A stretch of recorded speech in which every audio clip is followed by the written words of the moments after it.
Bien. Bonjour à toutes et à tous, bonjour Gilles Gansman et bonjour Mathieu Madénian. Merci d'être avec nous ce matin sur Sud Radio. Bonjour. Et il est là. Oh, il est dehors pour ceux qui nous suivent. Pour ceux qui nous suivent sur le Facebook Live de Sud Radio, vous pouvez voir Mathieu Madénian dehors, en plein air, en liberté, comme les poulets. Non, je travaille. Je tourne un clip pour des potes, un groupe de musique qui s'appelle Silly Toys. C'est mon voisin qui fait de la musique et je me suis dit, vas-y, on est allé au Mont-Saint-Michel un peu s'amuser. Voilà. Ah, d'accord. Alors, évidemment, en faisant attention aux barrières de sécurité. Ça va sans dire. Bien sûr, il y a des barrières partout. Partout, il y a des barrières. Aux gestes barrières. Alors, on va vous retrouver ce soir dans Génération Paname. C'est à partir de 22h40. On va en reparler dans un instant. Franchement, on a eu la chance avec Gilles d'avoir l'émission en avance et j'ai pris énormément de plaisir à regarder ces. C'est vrai. Ah oui, vraiment, sincèrement, j'ai tout regardé, j'ai pas zappé. Alors, c'est pas ce soir, c'est vendredi. C'est vendredi. Pourquoi j'ai dit ce soir ? Je sais pas, t'as dit ce soir, mais c'est vendredi à 22h40. Bah non. Bon, alors Gilles s'est trompé. Gilles s'est complètement trompé. Bah alors c'est vendredi, mais en tout cas Gilles est viré. Gilles est viré parce que à ma merde. C'est vendredi. Nous on se préparait à une grande soirée humour après le président de la République. On avait Mathieu Madénian.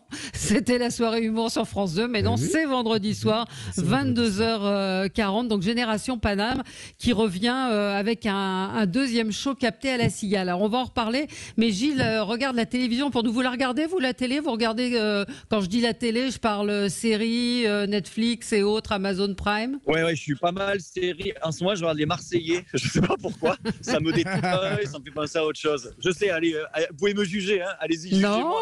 Mais je me détends devant les Marseillais, c'est étrange. Non, mais sinon, je regarde beaucoup de séries, ouais. et pas mal les chaînes info aussi, ouais. Ouais, et qu'est-ce qui vous plaît dans les Marseillais ? Je sais pas. Je me dis, en fait, ma vie, elle est pas mal quand je les vois. Non, ça vous inspire ou pas En fait, ça fait partie. Je sais pas si ça m'inspire, mais ça me fait. Comme on dit, ça vide l'esprit. Donc, et voilà. Donc, je regarde ces trucs-là. Je fais autre chose en attendant. Donc, je suis un peu en coloc avec ces gens-là. Donc, mais je gagne beaucoup moins d'argent. Voilà, c'est ça le problème. La première fois qu'on vous a vu à la télé, c'était quand ? La première fois à la télé, oh là là, ça devait être dans la série Un gars, une fille, ça devait être. C'était ça, j'étais les mains et la voix d'un gars, une fille pendant 3 ans, en fait. Donc, je faisais toutes les voix off d'un gars, une fille. C'était il y a une quinzaine d'années, maintenant. Oui, mais là, on ne vous voyait pas. On voyait mes poils des épaules. On voyait les poils de mes épaules, mes mains, ma voix, mais jamais ma tête. C'était horrible. Et votre tête, c'était quand la première fois ? La première fois, oh là là, la première fois, non, ça devait être dans Un gars, une fille. C'était un des derniers épisodes. C'est une histoire vraie que je te raconte là. Le cadeau de la prod, c'était et Jean et Alex m'avaient dit on va te filmer face cam et tu vas avoir un texte à faire. Je dis génial, ça y est, j'avertis tous les Arméniens de France que je vais passer à la télé. Et au moment où ma scène arrive, il y a un flash spécial. France 2, Pujadas annonce la chute de Saddam Hussein. Et mon truc est jamais passé. J'étais dégoûté. Vous avez un peu la poisse, hein. On va y revenir parce que vous en parlez justement dans le spectacle, dans le stand-up. Vous avez eu un peu la poisse avec vos 3 spectacles, mais on va en reparler. Alors Gilles, on va passer au zapping. Non, on va Sud Radio, 10h midi, média, l'instant zapping. Il n'y a pas de question du jour. Voilà, alors le zapping.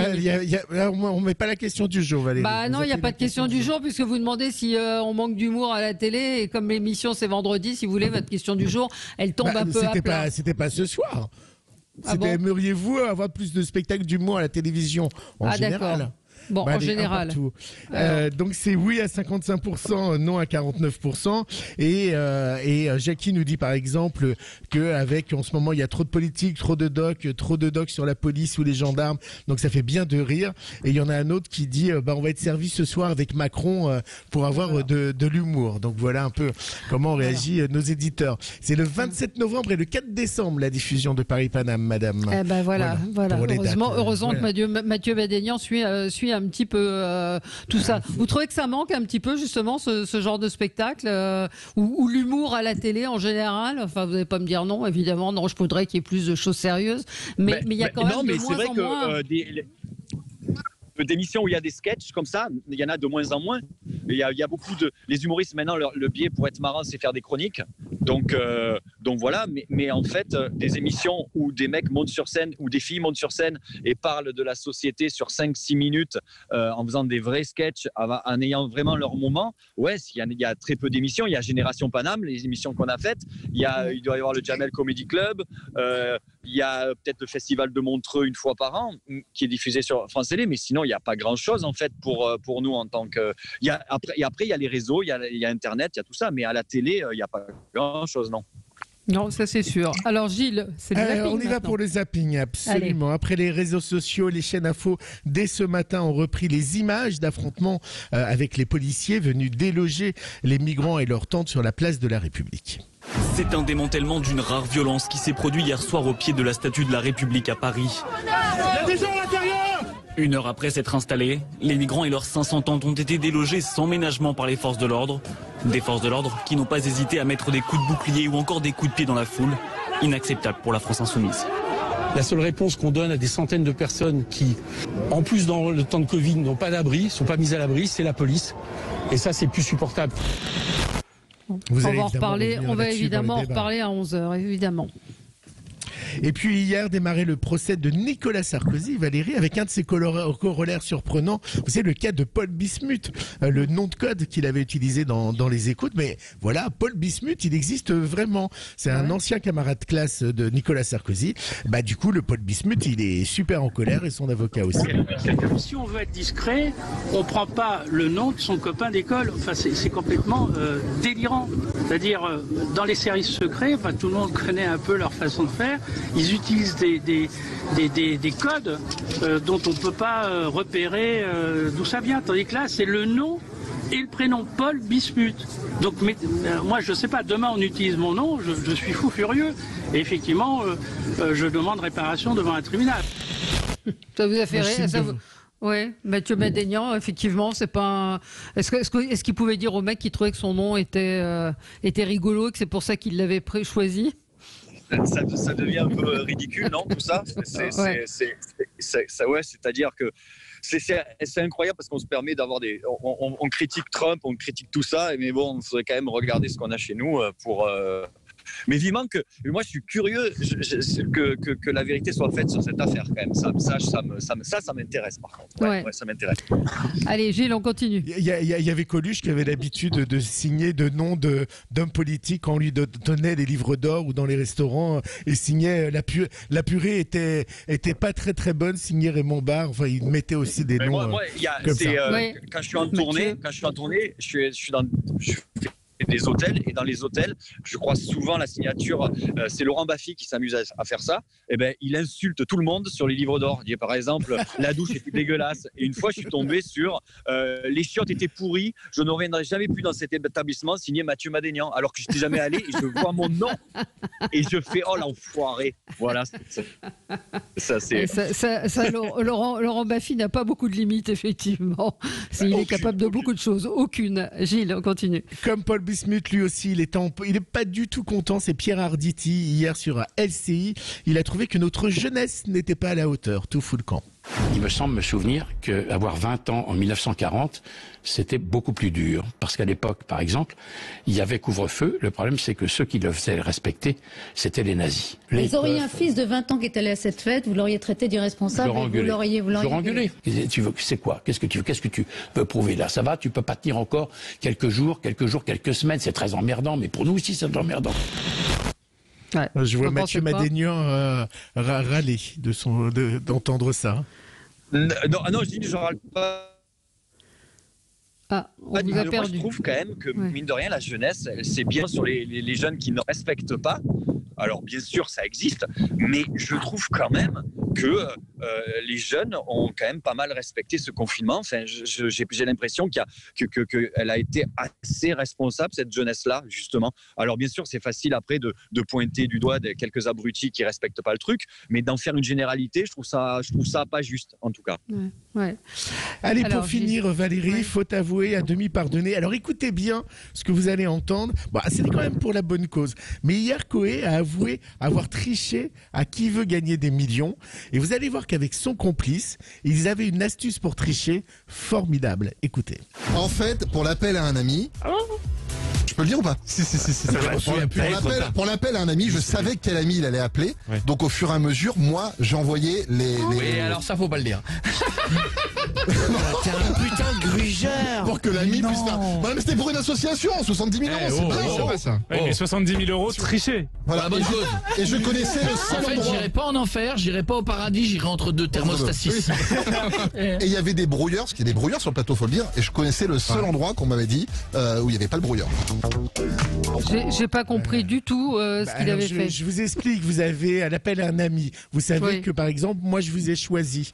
Et ben j'ai un copain dans le public qui vous envoie les questions à fur et à mesure sur votre portable. Et quand vous allez être appelé, vous avez déjà trouvé la réponse. C'est une petite triche. Mais en tout cas, c'est une faille dans le jeu. Mais Mathieu Madénian, il n'a pas besoin de ça. Il a une telle culture. Énorme. Moi, j'ai fait qui vous veut avez gagner déjà des triché millions. Et alors, vous avez triché? Non, je dirais rien. Allez, buzz un peu. Vous avez triché. C'est pour la bonne cause. Non, j'ai pas triché, mais on aurait pu, mais on a respecté le truc quand même, ça va. Alors, Génération Paname, ce sera vendredi soir, ainsi que mardi 4... pourquoi décidément, on a du mal... L'autre vendredi, voilà. C'est deux vendredis. Deux vendredis, Génération Paname. Ouais. Et encore, alors, vous êtes le maître de cérémonie, et moi, j'avoue que j'ai allumé, j'ai branché, j'ai mis sur play, et je me suis marrée, mais vraiment du début à la fin. Vous êtes un maître de cérémonie. Ah oui, vraiment. J'ai découvert des gens, moi, c'est pas trop ma culture, le stand-up, et j'ai découvert des gens qui m'ont fait mourir de rire. Je connaissais pas Marina Kars, par exemple. Alors, il y en a peut-être qui sont très, très connus, mais ça m'a fait beaucoup, beaucoup rire. Je voulais juste qu'on écoute un petit extrait où vous racontez comment vous êtes maudit avec vos spectacles. Écoutez. Le plus important, c'est que vous alliez voir tous ces comédiens et comédiennes sur scène en vrai. Je parle aux gens qui sont en pyjama chez eux. Dépenser de l'argent parce que si vous venez pas, on est dans la mouise parce que on pourra plus vivre, on n'aura plus à manger, on va mourir de faim. Alors vous allez me dire, le ministre de la Culture, il va nous sauver, c'est Roselyne Bachelot. La dernière fois que j'ai vu, c'est dans les Reines du Shopping. On est dans la merde, vraiment. Venez nous voir en spectacle. Venez nous voir en spectacle. Voilà, il y avait la suite en fait où il y avait un autre extrait que j'avais demandé mais que Gilles n'a pas fait avant d'être viré. C'était que vous racontiez comment à chaque fois dans vos 3 spectacles, vous n'avez pas eu de bol. La première fois, il y a le FN qui a envahi votre salle. La deuxième fois, il y a eu le Bataclan et la troisième fois, Gilets jaunes, RATP et Covid. Et Covid. Donc j'hésite à écrire le 4e maintenant. Je commence à me poser des questions. Je me suis dit, peut-être arrêter ma carrière. Oui, parce que vous portez vraiment la chkoumoune. Ce message que vous faites passer, allez voir, évidemment, ça a été enregistré. C'était pas en période de Covid, cette émission. Enfin, c'était entre les 2 confinements. C'est important. Ouais, exactement. Allez-y, et c'est important d'aller les voir. Vivant. Parce que là, mais c'est important d'aller voir. C'est du spectacle vivant. Si vous n'allez pas le voir, ça devient du spectacle mort. Donc, je suis pas un spécialiste en épidémie. Donc, je pense qu'il faut respecter ce que les autorités sanitaires disent. Je fais partie des gens qui disent, je ne sais pas, mon domaine de compétence. Donc, j'ai la naïveté de faire confiance, on va dire. Mais j'espère que quand on va pouvoir réouvrir les salles de spectacle, eh bien, les gens vont venir nous voir parce que sinon, ça c'est terminé, quoi. Et puis, c'est pas que nous, c'est tous les gens qui gravitent autour du spectacle vivant, c'est-à-dire les salles, les techniciens et toutes les personnes qui permettent à des gens comme moi de monter sur scène. Et donc voilà, ça reste. Bon, il paraît qu'on n'est pas essentiel. Alors peut-être, mais je pense, moi, pour ma part, que rire, se divertir, se vider l'esprit, surtout en ce moment, ça c'est essentiel. Ça fait partie des choses essentielles, ouais. Si vous pouviez parler au président de la République directement, vous lui demanderiez dans l'allègement qu'il devrait annoncer ce soir qu'on réouvre ces salles de spectacle, même avec un couvre-feu. Ben, le problème, c'est encore une fois, je ne sais pas si ça risque ou pas. Je ne crois pas. Moi, quelques fois où j'ai joué, les gens étaient masqués, on a respecté les distances de sécurité. J'ai pas entendu que dans des salles de spectacle, il y avait eu des clusters ou quoi que ce soit. Donc, peut-être faire un effort là-dessus ou se pencher, penser un peu plus à nous, parce que de toute manière, dans le débat public et la culture, elle n'est pas apparue beaucoup, hein. Enfin, du moins les spectacles. Non, on n'a pas parlé trop de nous, donc peut-être qu'il faudra un peu se pencher sur notre cas, sur le cas des intermittents. Et encore moi, je veux dire, je dis pas que je suis installé, mais je pense surtout à mes potes du Paname, les gens que vous verrez dans Génération Paname, qui vivent des comédie clubs, qui vivent et qui arrivent à boucler leur salaire et à payer leur loyer à l'arrache à la fin de chaque mois. C'est à eux que je pense. Moi, je pense à ma tournée a été reportée, mais c'est pas très grave ça. Mais je pense surtout aux gens qui m'accompagnent sur ma tournée, qui vivent de ça, qui vivent de mettre les lumières sur ma gueule, de faire en sorte que le micro y marche. C'est à ces gens que je pense. Voilà, surtout. Voilà, c'est parce que il y a tous les artistes qui vivent de l'intermittence qui vont vraiment avoir des gros problèmes, parce que de toute manière, ça va se répercuter sur 2021, cette histoire-là. C'est ça qui est le plus grave. Voilà. Moi, je voulais vous demander, vous avez le même accent que Jean Castex, ça aide dans la vie?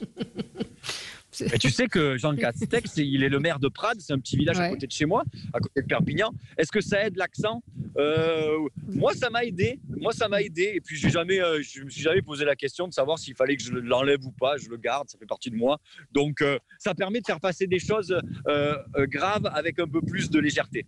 Voilà. Vous savez, ce qui me fait plaisir ce matin, c'est que souvent sur les réseaux sociaux ou sur notre Facebook Live, il y a des insultes, il y a des insultes, des gens qui sont pas contents. Là, il y a des applaudissements, des ha ha ha, des petits cœurs verts. C'est-à-dire que les gens se sont marrés quand on a passé l'extrait. Non, mais ça fait vraiment plaisir. Ils ont passé, quand on a passé le petit extrait où vous parlez de Roselyne Bachelot, entre autres. Ça fait rire les gens. Et ça fait vraiment, vraiment du bien de voir que, voilà, vous amenez du sourire. Moi, je vous le disais, découvert des gens, un humour que je connaissais pas forcément. Jérémy Lorca, moi, il m'a fait beaucoup rire. Je le connaissais pas. Ouais. En fait, cette émission, elle est née c'est un comédie club à Paris qui s'appelle le Paname Art Café, qu'on a créé avec Kader Aoun il y a maintenant 12-13 ans, et dans lequel j'ai commencé à écrire mon premier spectacle. C'est-à-dire, c'est un restaurant, je servais le midi et le soir, je jouais. Et ce restaurant est devenu, ce comédie club est devenu le comédie club le plus prisé en France. Et il y a des spectacles de 17h à minuit tous les soirs avec des centaines de comédiens chaque semaine. Et France 2 nous a donné l'opportunité de mettre en lumière ces gens. Et moi, on m'a proposé de présenter l'émission, donc je me suis dit allez vas-y, et puis voilà. Mais moi je suis super heureux de présenter et de faire découvrir ces gens, mais le but du jeu, c'est j'espère que ces gens vont vous faire marrer, mais le but du jeu, c'est que quand ces comédiens et comédiennes vont passer dans vos villes et vos villages, c'est de payer la place pour aller les voir. Voilà, c'est ça l'intérêt de ce genre d'émission, c'est de faire connaître découvrir. Faire découvrir des vrais gens marrants, on s'en fout que ce soit du stand-up, pas du stand-up, des sketchs. L'important, c'est qu'il y ait un peu de fond et que ça soit marrant. Voilà, c'est ce qu'on a réussi à faire avec Kader, en tout cas, sur les 2 émissions qui vont arriver. On en a déjà fait 2 et on espère que France Télé va continuer à nous faire confiance là-dessus, parce que c'est un vrai plaisir pour nous de faire découvrir des gens. En gros, en parlant comme ça, je m'aperçois que je suis en train de me tirer une balle dans le pied en présentant des nouveaux comiques qui vont prendre ma place plus tard. Ils vont plus venir vous voir. Je me dis, mais je suis complètement abruti. Alors, ne regardez pas cette émission, elle est pourrie. Surtout, ne regardez pas. Mais alors, vous, c'est quoi vos projets? Vous allez quand même le faire, ce 4e spectacle, ou pas? Oh là là, les projets. Je pense qu'on a choisi ce métier parce que il fait partie des. On ne sait jamais ce qui va nous arriver. Alors, il nous arrive des fois des trucs extraordinaires et des fois des trucs terribles. Là, en ce moment, c'est très compliqué. Je sais absolument pas ce que je vais faire cette année. Les spectacles sont reportés, la tournée est reportée. On est tous en attente. Je suis pas le seul. Je me plains pas. Honnêtement, ça va. Mais on peut pas savoir ce qu'on va faire demain. C'est impossible en fait. On peut pas dire. Même les tournages sont reportés, sont annulés. C'est un métier compliqué. Et c'est un métier qu'on a choisi pour ça aussi, parce qu'on ne sait jamais ce qui va se passer. Mais là, c'est vrai que là, c'est un peu inquiétant là. Moi, je pensais que vous seriez confiné avec Thomas VDB. Vous aviez un bel appartement sur W9. Vous auriez pu être confiné tous les deux. Alors, c'était chez moi. Attends, il va pas dormir chez moi non plus, ça va pas ou quoi? Non, là, Thomas, il doit être en garde à vue actuellement, donc je l'embrasse. Parce que c'était chez vous, c'était votre vrai appart. Je savais pas ça. Ben ouais, en fait, Thomas, à l'époque, il habitait en face. Ouais, il habitait en face de chez moi, Thomas, et il venait boire le café des fois à la maison. Et on mettait mon iPhone et on faisait les cons et on mettait ça sur YouTube et il y avait 3 personnes qui regardaient. Et un jour, France Télé nous appelle pour nous dire votre format nous intéresse. Et avec Thomas, on a dit OK, mais ce qu'on veut, c'est on veut pas. Nous, on est à Bagnolet, on veut pas bouger de Bagnolet. Vous venez chez nous et on filme. Et c'est comme ça qu'on a vendu le programme, en fait. Et des projets de films, de tournage, moi, je vous avais trouvé formidable dans les Bracelets Rouges.